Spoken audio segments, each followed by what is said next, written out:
गोरबो आंनि बायफ्लेलांबाय अनजिमा गैयै थुख्रा जाबाय सना गाब्र'होबाय आंखौ नों दुखुनि लैथोआ सिमां आंनि नोंजोंल'मोन मिजिं आंनि नोंजोंल'मोन सना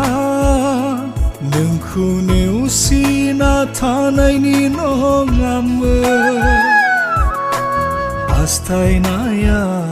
नोंजोंल'सोमोन थगायगोनदां होनना सानाखैमोन